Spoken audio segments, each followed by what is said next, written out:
You ever get stuck with a feeling you just can't shake? Like, forgiveness? Oh, I yeah. know I should do it, Yeah. but actually letting go, Right. that's a whole other story. So today we're going deep on it, diving into your sources about forgiveness to figure out what it really means and how we can get there. When it feels impossible. Yeah. It's fascinating how much weight this topic carries, wouldn't you say? It's not just about smoothing things over. Yo. Forgiveness has deep spiritual roots. Totally. And speaking of roots, our deep dive starts in the Bible. Matthew 6:14 and 15. It's pretty direct. It says, if we don't forgive others, God might not forgive us. yikes. Talk about high stakes. Yeah, that verse really frames forgiveness as more than just a personal choice. It connects directly to our relationship with God. It suggests it's fundamental to our spiritual well-being. So it's not just about being the bigger person. It's about aligning ourselves with God's way of doing things. But what does that actually look like? Why is forgiveness so important? Yeah. Beyond just avoiding divine punishment. Well, Ephesians 4:31 and 32 paints a picture of what happens when we don't forgive. It talks about getting rid of bitterness, rage, anger, all those heavy emotions. Oh, yeah. Instead, we're supposed to be kind, compassionate, forgiving each other, just like God forgave us. Okay, that makes sense. Yeah. Holding on to all that negativity can't be good for anyone. One of the sources actually talks about this feeling of being trapped, like in a spiritual prison. What exactly does that mean? It's a powerful image, isn't it? Imagine being locked in a cell of your own resentment. You can't fully experience God's love. You can't grow spiritually because you're consumed by these negative feelings. Yeah. It's like trying to grow a plant in a dark basement. It might survive, but it'll never truly thrive. That's a great way to put it. Mm. And one of the sources shared a personal story about this exact feeling. They talked about feeling spiritually stuck for months, like they were hitting a wall in their relationship with God. And they couldn't figure out why at first. They were going through the motions, but something was missing. Right. Then they started praying about it, asking God to reveal what was blocking them. And guess what? It turned out they were harboring resentment towards their own mother.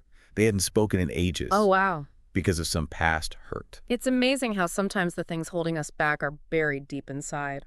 But once they're brought to light, the path to healing can begin. Exactly. And for this person, the key was forgiveness. They struggled with it for weeks, wrestling with their emotions, even resisting the idea. That internal struggle is so relatable, isn't it? Forgiveness rarely comes easily, especially when the wounds are deep. Absolutely. But what's interesting is even though this person was initially resistant, they kept going back to Scripture, seeking guidance. And one day, a particular verse, Matthew 6:14, 15 that we mentioned before, Oh, right. really hit home. It's like God was speaking directly to their heart, reminding them of the importance of forgiveness, not just for their mother's sake, but for their own spiritual well-being. And finally, they took the leap. They prayed for the strength to forgive their mother, even though they didn't feel like it at first. And wouldn't you know it, things started to shift. Their spiritual life felt lighter, like a weight had been lifted. It's almost as if by releasing their mother from the prison of their resentment, they also freed themselves. It's a powerful example of how forgiveness can break chains, both for the forgiver and the forgiven. And here's the kicker. Years later, the mother reached out and apologized. Talk about a full circle moment. It shows that forgiveness can open doors to healing and reconciliation, even in situations that seem hopeless. That story beautifully illustrates the transformative power of forgiveness, even when it feels impossible. But let's be honest, some offenses cut so deep. Forgiveness feels like a cruel joke. Our sources tackled this head-on, with a story that'll really make you think. This next story is tough to hear, but it's in your sources for a reason. It's about a woman who put her whole heart and her finances into supporting her fiancé's career. He promised they'd build a life together once he was established. Yeah, I remember this one. It's like something out of a movie, except it's real life and way more painful. So she helps him get this fancy degree, sacrifices her own dreams. And then what happens? He lands a great job just like they planned. But instead of proposing, he breaks up with her, says he needs to find a suitable wife now that he's made it. It makes me so angry just hearing it. Yeah. You think you know someone and then they pull a stunt like that. I can't imagine how betrayed and humiliated she must have felt. The sources say she flat out said, I'd rather go to hell than forgive him. That raw emotion speaks volumes, doesn't it? We often talk about forgiveness theoretically, but when it's something this personal, this gut-wrenching, Yeah. it's a whole different ballgame. It makes you wonder if forgiveness is even possible in situations like this. Is it really fair to expect someone to just let go of that kind of pain? That's where the concept of forgiveness gets really challenging, and where those deeper spiritual principles come in. Remember, forgiveness doesn't mean condoning what happened. It's not about saying the betrayal was okay or minimizing the hurt. So it's not about letting him off the hook. Then what is it about? Think of it this way. He betrayed her, yes. But the bitterness, the anger she's carrying, that's hurting her now. Forgiveness isn't about him. It's about her breaking free from that self-inflicted pain. I'm starting to see the distinction. It's like he threw the poison, but she's the one choosing to drink it every day by holding on to the resentment. Exactly. And nobody's saying it's easy. Our sources don't offer some magic formula, but they do provide some tools to help us begin the process. Okay, I'm all ears. What can we do when forgiveness feels absolutely impossible, like in this woman's situation? Well, one thing that jumps out is the power of prayer. Mark 11:25 specifically talks about asking God for the strength to forgive, even when you don't feel like it. And then Right. even when we don't feel like it, part is key. Because let's be real, sometimes we're so hurt, so angry, that forgiveness is the last thing on our minds. We'd rather see the other person suffer than offer them any kind of peace. That's human nature, isn't it? But that verse reminds us we're not alone in those feelings. We can bring that raw honesty to God and say, look, I can't do this on my own. I need your help to even begin to want to forgive. So it's not about pretending we're not angry or hurt. It's about acknowledging those feelings and asking God to help us move through them. Precisely. Another powerful tool your sources highlight is remembering our own need for forgiveness. Colossians 3:13 puts it beautifully. Just as Christ forgave you, so also should you. That's a good one. It's easy to get on our high horse and judge others, but when we remember all the times we've messed up and needed grace, it kind of puts things in perspective. It does, doesn't it? We're all flawed humans stumbling around, bumping into each other and causing hurt. Extending that same grace we've received to others, even when it's tough, is a powerful act of humility. Okay, prayer, remembering our own imperfections. What other practical steps can we take? Because this all sounds great in theory, but how do we actually put it into practice, especially in a situation as intense as the one we're discussing? Well, your sources point out that sometimes taking concrete action can help solidify the decision to forgive. And this can look different depending on the situation. In a case of betrayal like this, action might not involve reconciliation right away. You mean forgiveness doesn't necessarily equal getting back together? Or pretending nothing happened? Exactly. Sometimes healthy boundaries are needed. For this woman, action might look like seeking therapy to process the trauma, working on rebuilding her self-esteem, or even pursuing legal action if appropriate. So forgiveness doesn't exclude taking steps to protect ourselves or seek justice. Absolutely not. It's about finding that balance between acknowledging the wrong that was done and choosing to release the bitterness that's weighing us down. Forgiveness doesn't mean becoming a doormat. It means reclaiming your power by refusing to let that hurt define you. That's such an important point. Forgiveness is about freeing ourselves, not condoning bad behavior. But let's get back to those practical steps. What else can we do when faced with a situation where forgiveness feels overwhelming? One powerful suggestion is to write a letter to the person who hurt you. You don't even have to send it. The act of putting your feelings on paper can be incredibly therapeutic. I heard that can be really helpful. It's like getting all those jumbled emotions out of your head Yeah. and onto something tangible. Right. It can help you process the hurt in a safe space. And sometimes seeing those words written down can even reveal patterns you weren't aware of. So through writing, we can gain a deeper understanding of ourselves and the situation, which can then lead to a greater capacity for forgiveness. Precisely.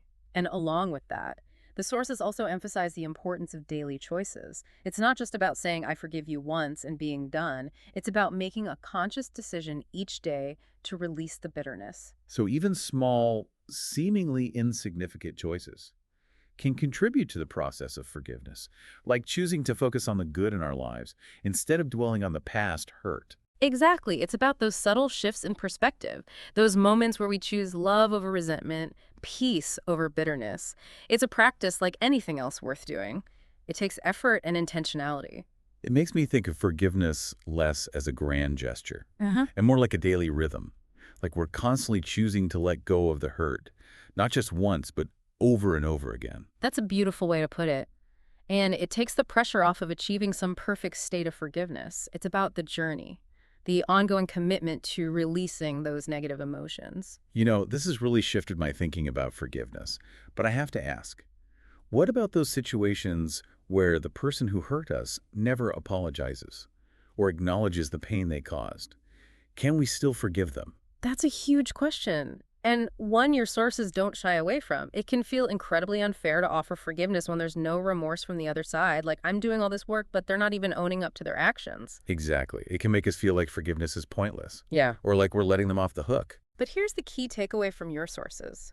Ultimately, forgiveness is about us and our own spiritual well-being, not about the other person's actions or lack thereof. So even if they never say sorry, we can still choose to release the bitterness for our own sake. Think of it this way.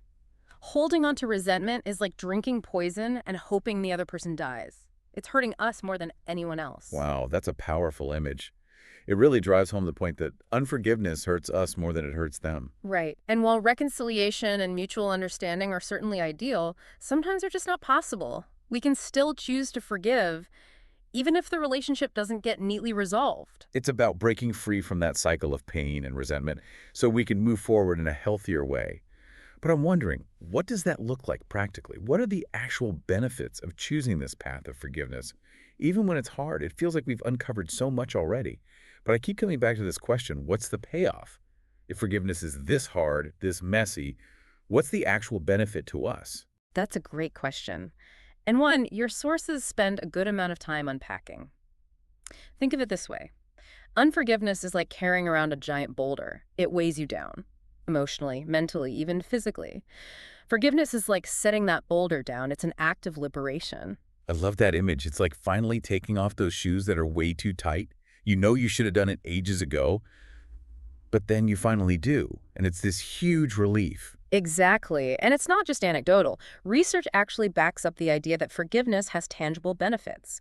Studies have shown it can reduce stress and anxiety, improve both mental and physical health, and even lead to stronger relationships. So it's not just some fluffy feel-good concept. It has real-world implications for our well-being. Absolutely. Forgiveness is like a balm for the soul. It allows us to move past the grip of anger and resentment, making space for peace and joy to take root. It's like clearing out the clutter in our emotional attic, making room for something new and beautiful to grow. I love that analogy. It captures the essence of what forgiveness can do. And on a deeper level, your sources talk about how forgiveness aligns us with God's heart. When we choose to forgive, we're reflecting his boundless love and mercy. That takes me back to Colossians 3:13, the verse about forgiving others just as Christ forgave us. It's like we're tapping into that same wellspring of grace Yeah, and extending it outward. precisely. And your sources suggest that it's in that space of forgiveness, where we choose to let go of resentment and embrace compassion, that we experience the transformative power of God's love most fully. So forgiveness isn't just about doing the right thing. It's about opening ourselves up to a deeper spiritual reality. Exactly. It's a doorway to experiencing the fullness of God's grace and love in our own lives. And when we allow that love to flow through us, it can have a ripple effect, impacting not just ourselves, but those around us. This is also powerful and inspiring. But I know for some people, the idea of forgiveness, especially for deep hurts, still feels incredibly daunting. What would you say to someone who's listening to this and feeling overwhelmed by the thought of even taking that first step? I'd start by reminding them that forgiveness is a journey, not a destination. It's not about instantly erasing all the pain or pretending it didn't happen. It's about taking those small, sometimes messy steps towards healing. So it's okay if those steps are imperfect or if the process feels slow. Absolutely. It's about the willingness to let go of the bitterness, even if it's just a tiny bit at a time. And some days will be harder than others. There might be setbacks, moments where the anger and resentment resurface. Like learning to ride a bike. You're going to wobble. You might even fall a few times. Yeah. But eventually you find your balance. I love that. It perfectly captures the idea that forgiveness is a process, one that requires patience and persistence. And like learning to ride a bike, it can be incredibly liberating once you get the hang of it. So if someone's feeling stuck, what's one practical piece of advice they can take away from this deep dive to help them get started on their own journey of forgiveness? I'd encourage them to start with prayer. Bring those hurts, those feelings of anger and resentment, to God. Ask for his help to soften your heart and to give you the strength to forgive. It's a reminder that we don't have to do this alone. We can tap into a source of love and grace far greater than ourselves. Exactly. And your sources remind us that forgiveness isn't a sign of weakness. It's an act of incredible strength and courage.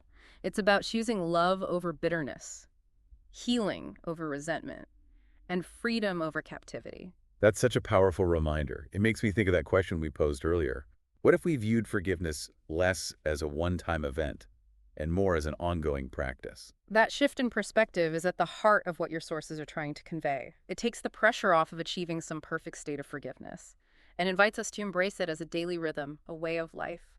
It's like a daily detox for our hearts and minds, clearing out the toxins of resentment and making space for peace and joy to flourish. And as we cultivate this practice of forgiveness, we become more aligned with God's heart, more open to His love, and more free to experience the abundant life He intends for us. This deep dive has been truly eye-opening. I feel like we've gone beyond just scratching the surface of forgiveness. We've dug deep and unearthed some real gems of wisdom and insight. I'm so glad to hear that. And remember, this is just the beginning. We encourage you to keep exploring this topic, to delve deeper into the scriptures we've shared, and to continue inviting God to guide you on your own unique journey of forgiveness. It's been an honor to dive deep with you all today. Until next time, may you be filled with the peace and freedom that come from choosing to forgive.